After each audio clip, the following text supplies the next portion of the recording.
Maybe we need to get a few drinks in them first. Ladies and gentlemen, it is my pleasure to introduce to you the first player in this round of 8 matchup. He's from Team mTW Mind Factory. He is your Assembly Summer champion. He's in the red trunks playing Zerg. Ladies and gentlemen, give it up for mTWDIMAGA. I think they like DIMAGA. I don't know a lot of people that don't like DIMAGA, honestly. DIMAGA is such a lovable bear. And in the blue trunks over here to the west, also lovable in his own way, he's from Team Dignitas, the aggressive menace. It is the one and only SeleCT.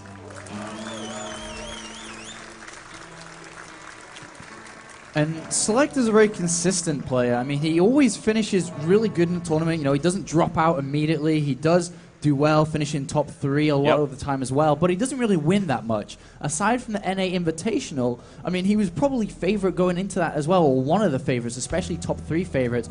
But in the international scene, he hasn't really won anything. He did win a UK LAN event probably 6 months ago now, but once again, there weren't that many players there. So SeleCT, to be honest, without a really huge title. On the other hand, DIMAGA took a long time to get his first title in Starcraft 2 as well, in Assembly Summer, not so long ago actually, in Helsinki also. And he's a very consistent player as well, always doing well, always feared by a lot of players, but doesn't really win that much. And we'll have to see how this does go down. We are seeing a 16 hatchery going down for DIMAGA, and I'm sure once SeleCT spots that, he'll want to put a bit of pressure on, but in these positions, close air, that's pretty good for DIMAGA, but he has to be careful about these mid-game drops and so on.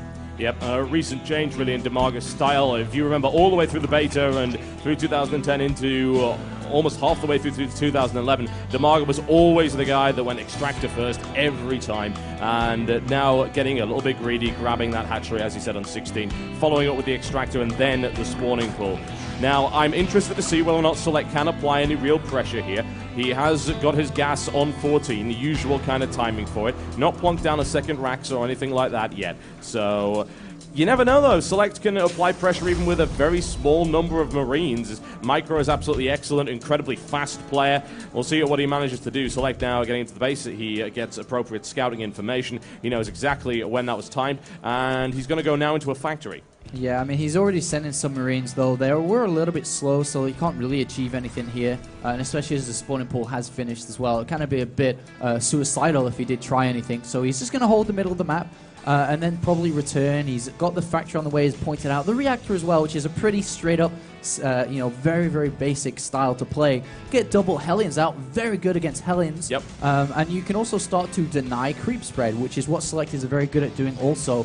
And that'll make his push, if he decides to do one, a lot stronger than usual if there's not that much creep out. Yeah, it's become more and more popular over the last few months as opposed to going straight for Blue Flame Hellions, which of course were nerfed very, very heavily, so they're not quite as effective now, is to grab some Red Flame Hellions from a single factory with a reactor. You can see the swap around is going to be happening and then sit on the edge of a creep and deny it every time he tries to put down a creep tumor, kill it with Hellions, and it also means that DIMAGA doesn't really have a chance to scout SeleCT, and he can do all sorts of things in the background. Can apply pressure at the front and then drop at the rear. He's got a lot of options, a lot of flexibility, and DIMAGA scouting the timing of that command center from SeleCT, who hasn't put on any pressure just yet, but I expect to see that momentarily once these Hellions come out.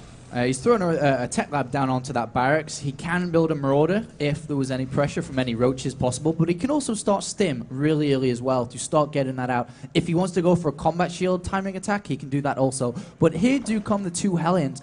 A Spine Crawler is already out. You kind of need a Spine Crawler here simply because the Hellions, you know, there's so much surface area for them to move around. And with the Spine Crawler, what you can do as well is you can actually pick it up, push it to the edge of creep, and then start pushing your creep further and further out. The only bad thing with that is that the Hellions can run by once it's picked up, so that's something to be careful about. And there are 6 lings in making, and 3 down by the natural, so he could be looking for a surround here if SeleCT decides to get onto that creep.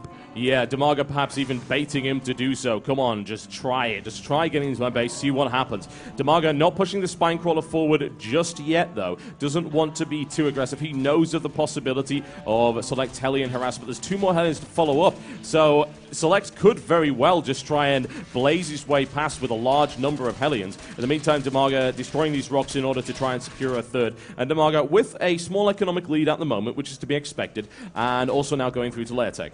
Yeah, I mean, to be honest, 6 Hellions is more than enough to deal with these Zerglings if he can get into a good position. And the Queen's going to have to try to block that ramp if Select goes for this run by, and he is trying to feel it out. He's going to get a creep tumor, and the Lings are just not really going to be able to do anything here. In the meanwhile, Select has switched over the factory, is going to go for that Korean style, skipping tanks straight away and going directly for double Medivac. Stim with double Medivacs is awesome against this really fast layer, which we're seeing from DIMAGA right now. Yeah, any attempt to go for a heavy Mutalisk style will be shut down by a lot of Marines. That can be very dangerous. Also, very great ability to quick strike, and of course plays into Select's strengths, which are of course his control, his micro, and his speed.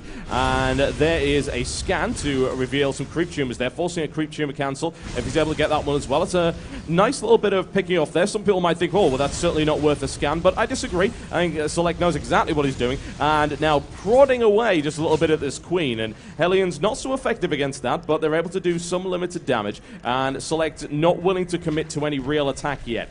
Yeah, DIMAGA's usual style is with this Zergling Infest and potentially Roaches as well, but we're seeing a Spire here, and the reason... Oh, actually, hold that thought. I'll come back... Oh, actually, I will come back to it right now because the Hellions did not go in. But the reason why he's kind of decided to go for the Spire into the Mutalisk and, you know, a standard traditional 2-base play is because there's no easy access route to a third base. And with the Ling Infestor style double upgrade, you need a very fast third base. So he's kind of pushed down this one route. And right now we are seeing the lift up into the main base combined with Hellions and only Zerglings to defend. This is going to be difficult for DIMAGA to hold on to. There's no doubt about that. That is a very, very stressful engagement. Stim available, no combat shield as of yet, but here we go. Hellions now trying to get a good position on those Zerglings who are not able to get anywhere near that one. This is very, very dangerous. Quick transfuse there to save the Queen, and now directly into the mineral line. This is going to be a little bit toasty. DIMAGA needs to force those away immediately before he takes too much economic damage, and the Marines have been, for the most part, picked up. A couple able to stand back there. All of the drones, they're pulled up, and in a nasty little line. Oh, that's a lot of economic punishment now being taken by DIMAGA. And Select can very easily pick up and leave as well, but he is going to maximize more Marines onto the natural as well. 19 drones have gone down, and that is incredible for Select. I mean, he has not got his third base up yet. The one thing I'm worried about is he has not got an engineering bay. He only has Marines to kind of fight these Mutalisks. Yep, and most of his Marines are, of course, out of position. And Select trying to defend with that against stimmed Marines. That could be very, very dangerous, but he knows he has to hold on right now. DIMAGA driving those Marines all the way back into the corner and shut down. And it looks like DIMAGA, if he wanted to get aggressive, could pick those off, but there are more Marines coming in there. He doesn't want to get out of position. 7 Mutalisks about to pop now. That's going to be 10 in total, and like mentioned, there is no engineering bay. He only has Marines. DIMAGA can harass so much right now, and Select either has to put pressure on DIMAGA to keep the Mutalisks away, or he's going to have a hard time defending against this. Yeah, if he's forced to pull back, then that's the absolute last thing that Select will want to do. Immediately that engineering bay goes down and is shut down. And Select looks like he's just going to commit and thinks that these Mutas will pull back. He is correct. The force coming in from Select with a tank, no siege mode available yet, is still extremely potent. That Queen could go down, a couple of Baneling detonations going off, but Select keeping the majority of those units alive. Incoming Mutas from the side. Can he take it out? Does he have the unit count to make it happen?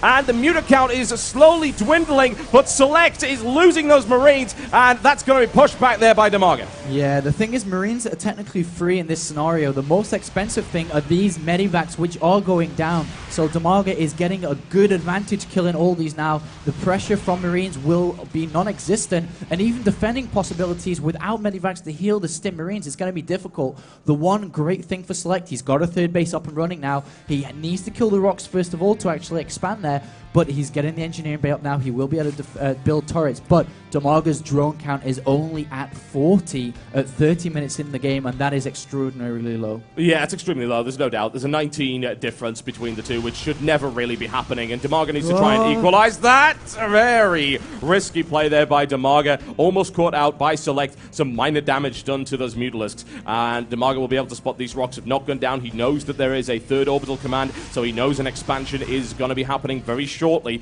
He doesn't know where it's going to be, but one way or the other, he'd like to deny both of these possibilities, and with the mutas on the field, he should be able to do that as long as he doesn't get caught out. If SeleCT actually dropped into the main base, I mean, I don't think he's going to do it, but if he did, it would be so good because there are no banelings out whatsoever. That's the thing, though. He doesn't know there are no banelings because all the gas has to go into Mutalisk, and he's going to pick up this reactor potentially, and that's going to be good. Oh, that does defend with a few Marines here, and SeleCT looking in absolutely great shape right now. Yep, a couple of reinforcing Marines picked off by this force, and it looks like we're going to end up losing a couple of reactors, and that's a little bit risky right there by SeleCT throwing in a few Marines to do no real damage and refusing to commit his entire force to that. That reactor will go down, and he'll try and focus on a couple more add-ons as best he can, but he needs to pull out of there now. There are too many Marines really to risk those mutas that are quite severely damaged. But DIMAGA, in the meantime, has been building up his drone count and a very large baneling count as well, looking for the centrifugal hooks upgrade, and this third is looking nice and pretty over here.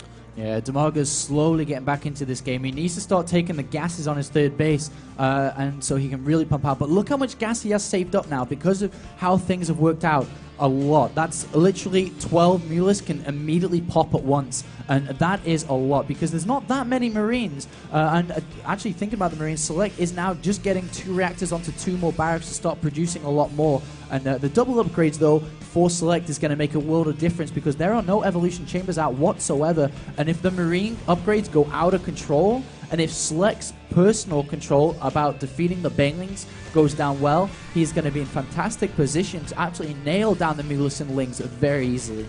Yeah, absolutely. This Marine tank style versus the Mutalisk, Ling, and Baneling is quite knife edge in the fact that you can defend quite well against the Mutalisk and Baneling attack if you focus fire properly with the siege tanks, if you micro your Marines. If you don't, then it can crash into you, and those Banelings wipe out the Marines so fast, and the Mutas then just pick off the tanks. So one way or the other, an engagement here would be costly for one side.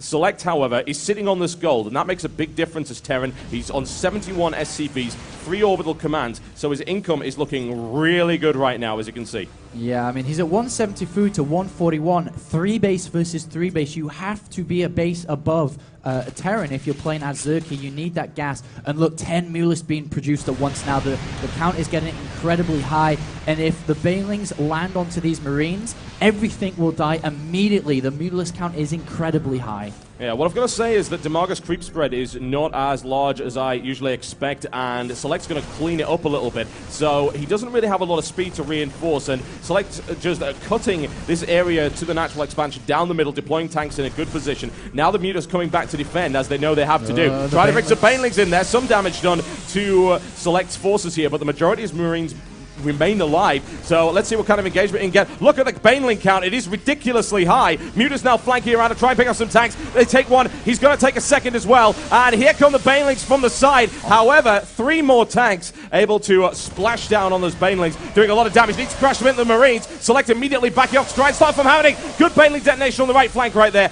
But DIMAGA still trying to hold on, and enough units for SeleCT to do some damage. SeleCT's macro is out of this world right now. 14 Marines at a single time. That is not going to be good for DIMAGA in whatsoever way. And DIMAGA's slowly getting rid of these tanks, but the reinforcements are now here. There are very little Banelings, and SeleCT is just controlling this game. Oh, yes. His macro has been excellent, as you said, grabbing that third and getting an exceptional advantage in terms of his economy. And here comes SeleCT with his trademark aggressive Marine. And honestly, what does DIMAGA have to deal with? He's trying to morph into Banelings at his main base. Is it going to be enough to save that natural hatchery that's going down an incredibly rapid pace? We've got the Mutas pulling off to the side right there. More Banelings coming in. He's going to have to sacrifice the natural. He doesn't have a choice. And really, he needs to get a really good engagement here in order to defend against this. But with so many Marines streaming in, it's very difficult. Look at the Mutas torn out of the sky by SeleCT there. Some Baneling detonations at the side, but it's not enough. GG! Ladies and gentlemen, there you go. Really nice play by SeleCT. Incredibly well executed. That was absolutely crazy play from SeleCT. Fast, macro, hardly any supply. I don't even think he got supply capped once. 3 bases up and running. That was absolutely incredible. Mechanically flawless. That was so good from SeleCT. And we can actually see that his training, he's been in Korea for a while now, living in the FXO training house, is starting to show. He's got great Terran players to discuss with, especially being Korean. He can speak Korean, which is going to help out a lot over there. You know, like Gummy Ho, great Terran player. And he's also got a great amount of Zerg players, like Lenok, for example. FXO Lucky, who had a great one in IPL 3. Yes, he did. And oh my God, Select just looks so much different to anything I've ever seen from him before.